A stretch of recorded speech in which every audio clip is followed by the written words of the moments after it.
আমরা সবাই জীবনে কখনো না কখনো শান্তি খুঁজেছি। কেউ সেই শান্তি খোঁজে প্রকৃতিতে, কেউ প্রার্থনায়, আর কেউ খোঁজে ভগবানের চরণে। তিরুপতি সেই জায়গা যেখানে বিশ্বাস আর ভক্তি একসঙ্গে মিশে গেছে, যেখানকার বাতাসে যেন ভগবানের নাম ঘুরে বেড়ায়। লর্ড ভেঙ্কটেশ্বর নিজেই বলেছেন, যশ স্মরতি নাম ও নিত্যং তস্য মুখে সর্বদা লক্ষ্মী। মানে যে মানুষ প্রতিদিন তার নাম স্মরণ করে তার জীবনে সর্বদা শান্তি এবং আশীর্বাদ থাকে। প্রতিদিন এখানে লাখো লাখো মানুষ আসে দর্শনের আশায়। ভিড়ের মাঝেও এখানে একটা অদ্ভুত প্রশান্তি রয়েছে, যেন সময় থেমে গেছে, শুধু ভক্তি আর বিশ্বাসের আবেশে ভেসে যাচ্ছে চারিদিক। আমিও এখানে এসেছিলাম সেই অনুভূতি নিজের চোখে দেখার জন্যে, নিজের মনে সেই শান্তিটা অনুভব করার জন্যে। এই ভিডিওতে আমি তোমাদের সাথে শেয়ার করব আমার সেই পুরো তিরুপতি ট্রিপটা, তিরুপতির পথে আমার অভিজ্ঞতা, দর্শনের মুহূর্ত আর সেই অদ্ভুত শান্তির কথা যা শুধু কথায় বোঝানো যায় না, শুধু অনুভব করা যায়। তো চলো ভিডিওটা শুরু করা যাক।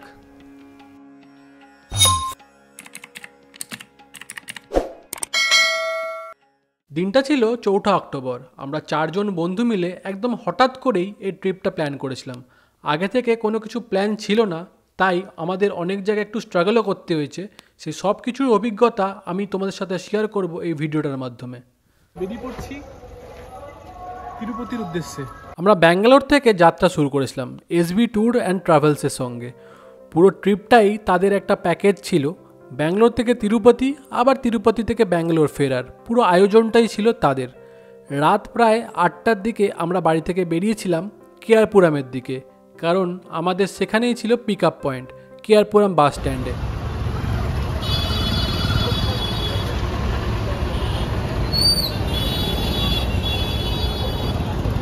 তো এখন বাজে প্রায় 9টা। আমি এখন চলে এসেছি কেয়ারপুরামের আইটি গেটের সামনে, কারণ আমাদের পিক আপ পয়েন্ট হচ্ছে এখানে। বাস টাইমিং আমাদের দিয়েছে 9টা 20। তো মোটামুটি আমরা 10-15 মিনিট আগেই চলে এসেছি, যাতে একটু এনাফ টাইম থাকে আমাদের। এখান থেকে আমাদের বাস পিক আপ করবে এবং সেখান থেকে আমরা যাব তিরুপতির উদ্দেশ্যে। আমাদের পিক আপ টাইম ছিল রাত 9টা 20, তবে বাসটা এসে পৌঁছেছিল 9টা 35-এর দিকে। যেদিন আমাদের যাত্রা শুরু হয়েছিল সেদিনই ট্যুর অপারেটর থেকে আমাদের কল করা হয়েছিল এবং জানিয়ে দেওয়া হয়েছিল বাসের নাম্বার, বাস ড্রাইভারের নাম্বার, মানে সব কিছু ইনফরমেশনই সঠিকভাবে আমাদের দিয়ে দেওয়া হয়েছিল, যে কারণে কোনো রকম ঝামেলায় আমাদের পড়তে হয়নি। তোমরা এখন যে বাসটা দেখছো সেটাই ছিল আমাদের বাস, যেটাই করে আমরা ব্যাঙ্গালোর থেকে তিরুপতির উদ্দেশ্যে রওনা দিয়েছিলাম। আর বাসে ওঠার আগেই পাশে বিক্রি হচ্ছিল ঘুগনি, তাই লোভ সামলাতে না পেরে চট করে কিনে নিয়েই বাসে উঠে পড়েছিলাম। বাসটা কিন্তু সত্যিই যথেষ্ট কমফোর্টেবল ছিল। আমাদের ছিল স্লিপারের ব্যবস্থা, তাই পুরোটাই কমফোর্টেবলই গেছে আমাদের, কোনো রকম কষ্ট বা ক্লান্তি কিছু আমরা অনুভব করিনি।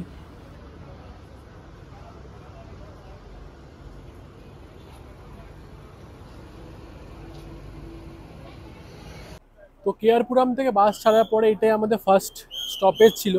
মানে এখানে আমাদের কিছুক্ষণ ব্রেক দিয়েছে, ওই 30 মিনিট মতন, টয়লেট বা কোনো ডিনার ফিনার কমপ্লিট করে নেওয়ার জন্য।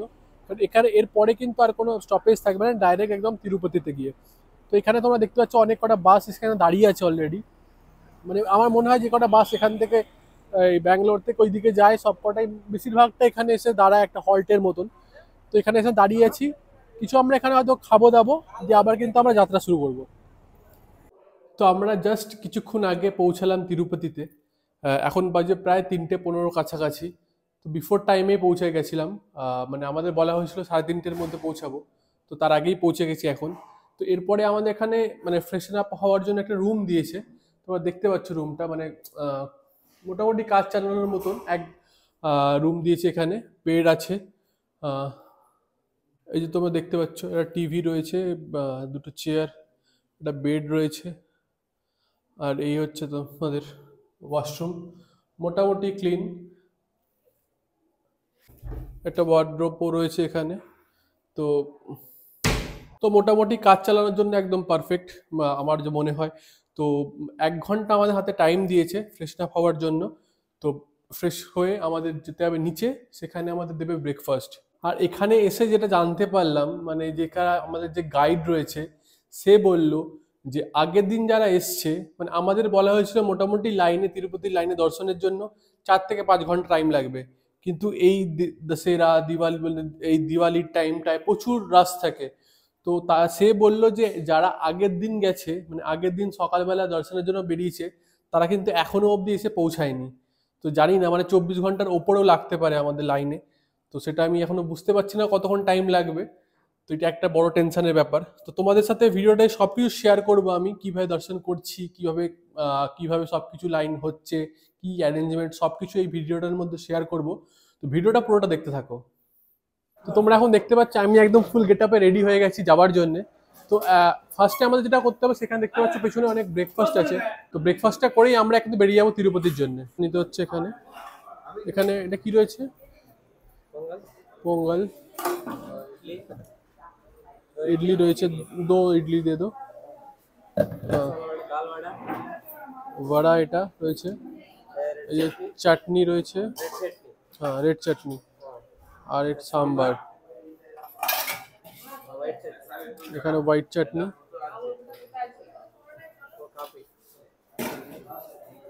এই হচ্ছে আজকের ব্রেকফাস্ট। এখানে এখানে চা রয়েছে, চা নেব, গরমা গরম চা। ব্রেকফাস্ট সেরেই আমাদের জন্য আয়োজন করা ছিল এই জিপ গাড়ির, যেটা কিন্তু সরাসরি আমাদের হোটেল থেকে তিরুপতির উদ্দেশ্যে নিয়ে যাওয়ার জন্য অ্যারেঞ্জ করা ছিল। তো তোমরা দেখতে পাচ্ছ আমাদের টিমে প্রায় 30 জনের কাছাকাছি ছিল, এবং সবাইকে তারা কিন্তু সুন্দর আলাদা আলাদা গাড়িতে ভাগ করেছিল। এবং আমার মনে হয় তোমরা যদি এই রকম কোনো ট্যুর অপারেটরের সাথে যাও, তাহলে কিন্তু এই সব সুযোগ সুবিধা তোমরাও পাবে। মানে তোমাদের কোনো কিছু নিয়ে আলাদা করে চিন্তা করতে হবে না, ওরাই সব রকম পুরো অ্যারেঞ্জমেন্ট করে রাখবে। আর সত্যি বলতে পুরো ব্যাপারটাই আমার বেশ অর্গানাইজ লেগেছিল। তো এবার তোমাদের কিছু ইম্পর্টেন্ট ইনফরমেশান দিয়ে রাখি ড্রেস কোডের ব্যাপারে। তো টিটিডির অফিসিয়াল ওয়েবসাইটে বলা আছে জেন্টসদের জন্য ধুতি, পায়জামা বা ওপরে শার্ট পরতে পারো, কোনো রকম জিন্স, স্লিভলেস টি শার্ট বা শর্টস কিন্তু একদমই অ্যালাউ নয়। আর ফিমেলদের জন্য শাড়ি, ব্লাউজ, চুড়িদার, পায়জামা এইসব পরতে পারো, এবং ওড়না কিন্তু বাধ্যতামূলক। কোনো রকম স্কার্ট, শর্টস, স্লিভলেস এইসব কিন্তু একদমই অ্যালাউ নয়। এরপর আসি টিকিট রিলেটেড কিছু ইনফরমেশানে। তিরুপতি দর্শনের জন্য মূলত কিন্তু 3 রকমের টিকিট আছে। প্রথমটা হলো 300 রুপিসের স্পেশাল দর্শন, এটা কিন্তু তোমাদের অনলাইনে বুকিং করতে হবে, আর সাধারণত 3 মাস আগে থেকে এর স্লট ফিল হয়ে যায়। এই টিকিটটা থাকলে সাধারণত তোমরা 3-4 ঘন্টার মধ্যে তোমাদের দর্শন কমপ্লিট করতে পারবে। সেকেন্ড হলো ফ্রি দর্শন, মানে যেভাবে আমরা গেছিলাম, যদিও আমাদের ট্রিপটা ট্যুর অপারেটরের মাধ্যমেই ছিল, তবুও ওখান দিয়ে কিন্তু কোনো আমার টিকিট আমাদের দেয়নি, আমরা ফ্রি দর্শনই করেছি। এই ফ্রি দর্শন করতে গেলে কিন্তু অনেকক্ষণ তোমাদের অপেক্ষা করতে হবে, স্পেশালি ফেস্টিভ্যাল টাইমে বা উইকেন্ডসে 24 থেকে 30 ঘন্টাও লাগতে পারে। আর থার্ড হচ্ছে যেগুলো ট্রাস্ট থেকে তোমাদের টিকিট ইস্যু করা হয়, যার মূল্য কিন্তু প্রায় 10,000-এর পাশাপাশি, মানে পার পারসন। এই টিকিটটা থাকলে তোমরা কিন্তু মাত্র 30 মিনিটেই তোমাদের দর্শন কমপ্লিট করতে পারবে। আর শোনা যায় এই টিকিটের মাধ্যমে কিন্তু তোমরা তিরুপতি বালাজিকে অনেকটা কাছাকাছি থেকে দেখতে পারবে, মানে সাধারণ মানুষের তুলনায় বা সাধারণ টিকিটের তুলনায়। এখন তোমরা যে জায়গাটা দেখতে পাচ্ছ সেটাই হলো তিরুমালার উদ্দেশ্যে যাওয়ার মূল প্রবেশদ্বার, মানে এখান থেকেই কিন্তু যাত্রা শুরু করতে হবে। আর এইটাই হলো প্রথম চেকিং পয়েন্ট। আমাদেরকে জিপ থেকে নামিয়ে দেওয়া হয়েছিল, কারণ এখানে গাড়ি আর মানুষ দুজনেরই আলাদা করে প্রপার চেকিং হয়। তোমরা দেখতে পাচ্ছ এইভাবেই কিন্তু লাইনে দাঁড় করিয়ে সবাইকে প্রপার চেকিং করেই তারপরে এন্ট্রি করানো হয়।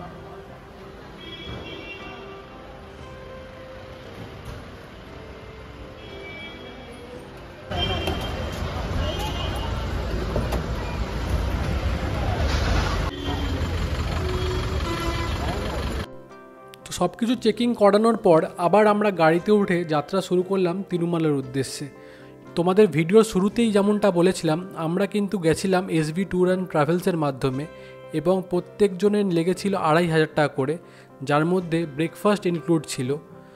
এখন তোমরা যেটা দেখতে পাচ্ছ, চারিদিকে কিন্তু রয়েছে পাহাড়, আর তার মধ্যেখান দিয়ে রাস্তা দিয়ে আমরা চলেছি, এবং ভোরের আলো তখন ধীরে ধীরে ফুটছে, আর সেই নরম আলোয় পুরো রাস্তা, গাছপালা সব কিছুই একদম অপূর্ব সুন্দর লাগছিল। সত্যি বলতে এই মুহূর্তগুলো একবার দেখলে কিন্তু আর ভুলে যাওয়া যায় না। এটা ছিল আর একটা গেট, যেটা পাহাড়ের একদম ওপরের দিকে প্রবেশদ্বার। তখন বাজে প্রায় ভোর 5টা থেকে 6টার মধ্যে। আর তোমরা দেখতেই পাচ্ছ দর্শনার্থীদের ভিড় কিন্তু একটু কম নয়। আর আমরা যেই টাইমটায় গেছিলাম সেই টাইমে একটা স্পেশাল ফেস্টিভ্যাল ছিল, মানে শোনা যায় এই মাসেই নাকি এই মন্দিরটা প্রতিষ্ঠা হয়েছিল, তো যে কারণে ভিড়টা কিন্তু তুলনামূলকভাবে আরও বেশি ছিল এই টাইমে।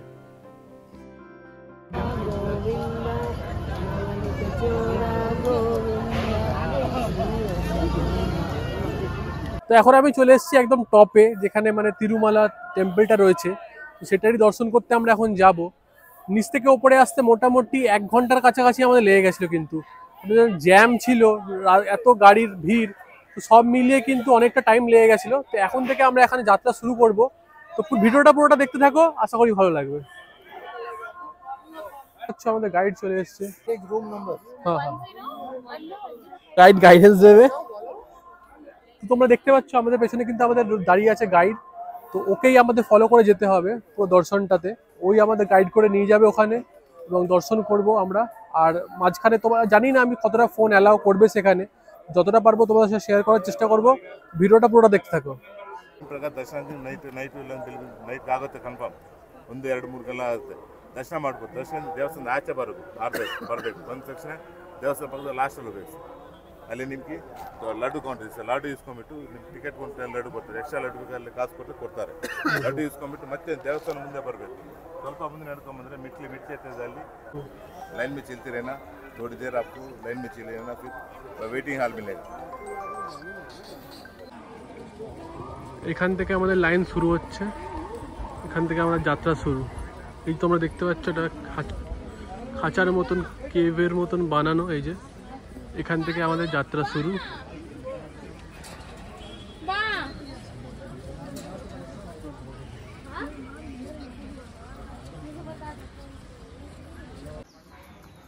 রোজ এইভাবেই লাখো লাখো দর্শনার্থী কিন্তু এখান দিয়ে যাচ্ছে দর্শনের জন্য। লাখো লাখো কি কোটি কোটি মানুষ, দেখতে পাচ্ছ চারিদিকটা কত নিঝুম।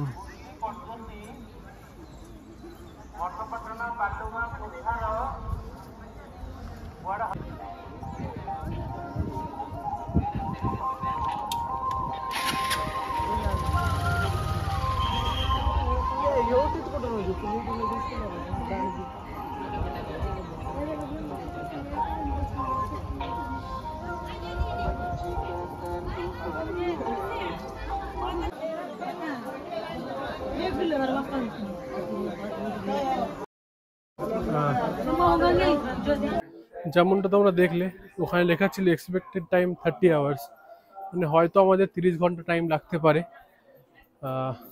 দর্শনের জন্য।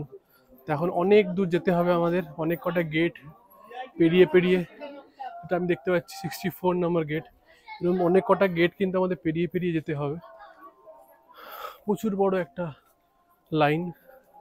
তাও আমার মনে হয় যে এখানটা যে ইনফ্রাস্ট্রাকচার পুরোটা শেড দিয়ে ঘেরা আছে, সেটাতে কষ্ট হওয়ার খুব একটা কথা নেই। কারণ আর তোমরা দেখতে পাচ্ছ এই পাশে পাশে কিন্তু এখানে বসার জায়গা আছে, আর যারা হাঁপিয়ে যাবে তারা কিন্তু এখানে বসে রেস্ট নিতে পারো। আর প্রত্যেকটা জায়গায় কিন্তু এরকম জলের ব্যবস্থা করা আছে, তো জল খেতে পারো তোমরা হাঁপিয়ে গেলে। আর তোমরা লাইনটা দেখতে পাচ্ছ কত দূর, এটা কিছুই না, এর মধ্যে দিয়ে আমাদের যেতে হবে।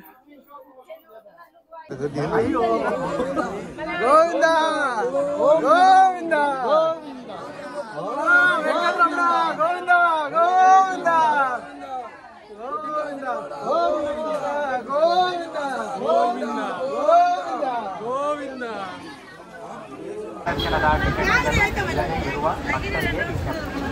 ಊರೆಲ್ಲರೂ ಹಾಗೂ ನಾರಾಯಣಗಿರಿ ಬೆಟ್ಟಗಳು ಪೂರ್ತಿಯಾಗಿ ಭಕ್ತರಿಂದ তো লাইনে দাঁড়িয়ে আছি, হয়ে গেল প্রায় 2 ঘন্টা। অনেকটা এগিয়েছি, কিন্তু এখনো অনেকটা এগোনোর বাকি আছে। তোমরা দেখতে পাচ্ছ লাইনটা কত দূর, বিশাল বড় লাইন। সবাই এখানে হাঁপিয়ে গেছে, সবাই বসে আছে, চারিদিকে অবস্থা দেখতে পাচ্ছ। এখনো অনেকটা পথ যেতে হবে। সামনে একটা জায়গা আছে যেখান থেকে হয়তো আমাদের টিকিট কালেক্ট করতে হবে, আর সেখানেই আমাদের ফোনটা, ব্যাগ এগুলো সব জমা করতে হবে, কারণ ফোন অ্যালাউ নয় যে কারণে সেগুলো আমাকে এখানে সাবমিট করতে হবে। তো কষ্ট তো হচ্ছেই, তবে আমার যেটা মনে হয় যে এখানকার ইনফ্রাস্ট্রাকচারটা অনেকটা ভালো। মানে তোমরা দেখতে পাচ্ছ শেড করা আছে, এরকম ফ্যান চলছে প্রত্যেকটা জায়গাতেই, তো খুব একটা সেই রকম কষ্টটা ফিল হচ্ছে না। তো চলো ভিডিওটা পুরোটা দেখতে থাকো। একটু আগে প্রসাদ নিলাম, এবার দেখি খেয়ে কেমন। ফ্রিতে দিচ্ছে প্রসাদটা।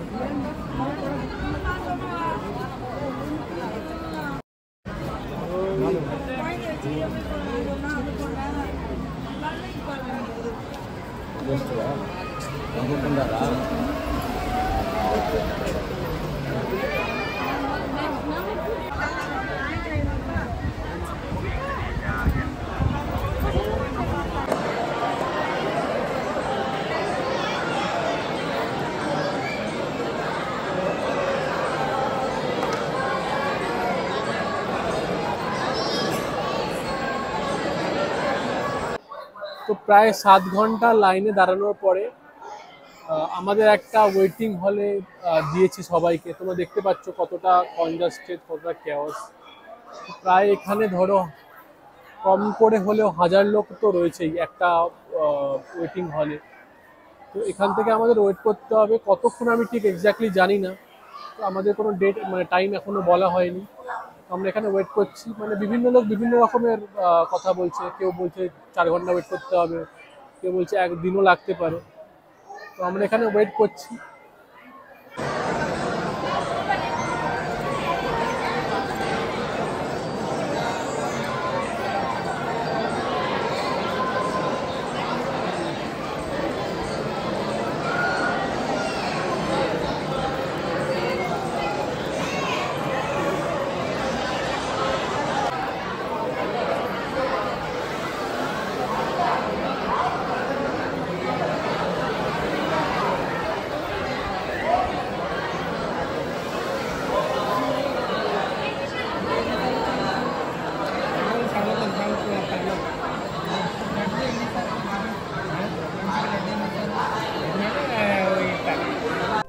আমরা যখন এই ওয়েটিং হলটায় ঢুকেছিলাম তখন বাজে প্রায় দুপুর 2টো নাগাদ, আর ওখান থেকে যখন বেরিয়েছিলাম তখন বাজে প্রায় 7:30, সন্ধ্যে 7:30টার কাছাকাছি।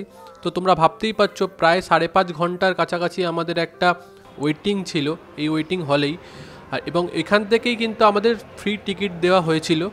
তবে আরেকটা কথা মনে রাখতে হবে, এখান থেকে কিন্তু তোমাদের সব রকম তোমাদের ফোন, পাওয়ার ব্যাংক, যে কটা তোমাদের ইলেকট্রনিক ডিভাইস থাকবে, গ্যাজেট থাকবে, সব কিছুই কিন্তু তোমাদের এই কাউন্টারে এসে জমা দিতে হবে। আর সেগুলো তুমি ফেরত পাবে একদম তোমার দর্শনের পরে। তো চলো, আমি টিকিট পেয়ে গেছি, তো দেখা হবে একদম দর্শনের পর। প্রায় ভোর 5:30-এ দীর্ঘ অপেক্ষা আর ক্লান্তির পরে অবশেষে আমরা তিরুপতি বালাজির দর্শন পেয়েছিলাম। বিশ্বাস করো, এতক্ষণ যে কষ্ট, ভিড় আর অপেক্ষা, দর্শনের সেই এক মুহূর্তের জন্য সব মিলিয়ে গেছিল। আমরা যখন মন্দিরের ভেতরে প্রবেশ করলাম, সামনে শুধু ভক্তির আবহ। সেই মুহূর্তে মনে হচ্ছিল যেন এক অদৃশ্য শক্তি আমাদের ঘিরে ফেলেছে। চোখ বন্ধ করলেই একটা শান্তি, একটা ভরসার অনুভব হচ্ছিল। মনে হচ্ছিল সব চিন্তা, সব ক্লান্তি যেন ধুয়ে মুছে গেছে। তো ফাইনালি 24 ঘন্টা প্রায় ওয়েট করার পরে তিরুপতি বালাজির দর্শন আমরা পেলাম। তোমরা দেখতে পাচ্ছ পেছনেই মন্দিরটা আছে। তো জাস্ট আমরা দর্শনটা শেষ করে ফোনটা নিয়ে এসে ভিডিওটা শ্যুট করছি। মাঝখানে অনেক কিছু হয়েছে, মানে যেমন আমাদের অনেক জায়গায় ওয়েট করতে হয়েছে, অনেক জায়গায় 3 থেকে 4 ঘন্টা আমাদের ওয়েটিংয়ে রেখেছিল, সেখানে এক এক করে ছাড়ছিল, এক এক করে ওদের অনেক নিয়ম আছে। তো যাই হোক, প্রায় 24 ঘন্টা পরে, মানে আমরা যখন স্টার্ট করেছিলাম তখন দেখেছিলাম ভোর ছিল, এখন বাজে কিন্তু 7:30টার কাছাকাছি। মানে আগের দিন যখন আমরা স্টার্ট করেছিলাম প্রায় 7:10-15 থেকে স্টার্ট করেছিলাম, এখন ঠিক বাজে 7:30। মানে প্রায় 24 ঘন্টা আমাদের এখানেই এই মন্দিরের সারাউন্ডিংয়ে কেটে গেছে। তো অনেক কষ্ট হয়েছে। যাই হোক, আর সবার মানে ওখানে যখন গেলাম মাত্র 2 মিনিটের জন্য, ওখানে 2 মিনিটও নয়, 1 মিনিটের কিছু কাছাকাছি আমরা দর্শন পেলাম। যদিও বা সেই মুহূর্তটা খুবই একটা প্রিসিয়াস আমার কাছে লাগলো। তো যাই হোক, 1 মিনিটের জন্য হলেও আমরা দেখতে পেয়েছি, যেটা আমাদের কাছে বড় ব্যাপার ছিল। কারণ 24 ঘন্টা ওয়েট করার পর ওই 1 মিনিটের জন্যই, কারণ তোমরা এখানে দেখতে পাচ্ছ লাখো লাখো মানে 10 লাখ লোক পার ডে এখানে মানে ফুটফল আছে এরকম। তো সবার মাঝখানে 1 মিনিটও দেখা একটা আমার কাছে একটা মনে হয় যে ভালো, 1 মিনিট আমাদের জন্য টাইমটা। তো যাই হোক, ভিডিওটা আমি এখানে শেষ করলাম। তোমরা জানিও ভিডিওটা কেমন লাগলো। আশা করি অনেকটা ইনফরমেশন তোমাদের সাথে শেয়ার করতে পেরেছি। দেখা হচ্ছে পরের ব্লগে, ততক্ষণের জন্য টাটা।